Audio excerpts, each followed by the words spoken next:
Okay, got a little repair here on the old Cub Cadet mower. I was out in the yard yesterday working, going through some brush. Got something in my tire. Got a flat tire.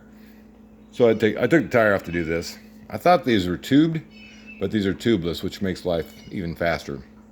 But if it gets damaged too far, I imagine you just put a tube in there if you wanted to. But wasn't damaged too bad. Just got a thorn or something in the tire.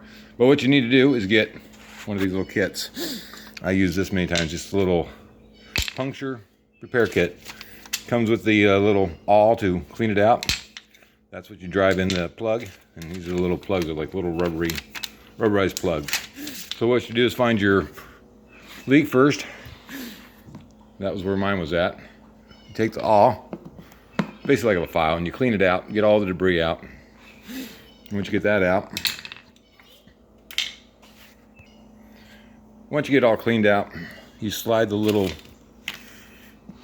rubber piece, through that little slot halfway, and then line it up, push it in there about 3/4 of the way, and then pull it out. It should be a fairly snug, if it's not snug, it's not gonna work. It should be a tight fit when you go in there. And you pull it out and just leaves that behind. You can trim that excess off, that little excess that sticks off. I just trim off a little bit, but you get down there far enough, it should be okay. Some come with a little adhesive glue. I've never used it. Doesn't seem like it makes a difference on mine. So once you get that in there, you should be good to go. I over pressurize it a little bit, make sure it doesn't leak, spray it again. But on this thing, you don't have to take the tire off to repair it. You can just line it up, find the hole. But if you're taking this tire off this tractor, it only has one bolt that holds it on there, center bolt on the axle.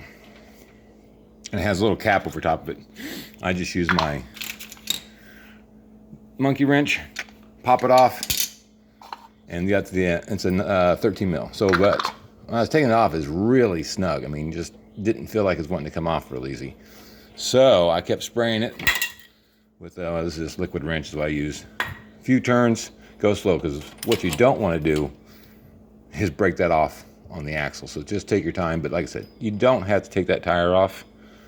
You can just kind of roll the tractor around and roll the tire around, get the whole back end and find the leak and patch it right there. But I took it off because honestly, I thought this was a tube tire. So I was going to replace the tube.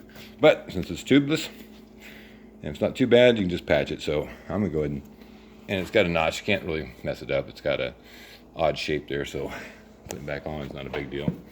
I'm just going to jack it up higher. So anyway, put it back on, check, make sure it holds there for a little while, and then slide it all back together and snug it all back up. But there's two washers here, or there's two washers, so make sure you have both washers on there when you do that. And other than that, pretty easy fix to do it yourself.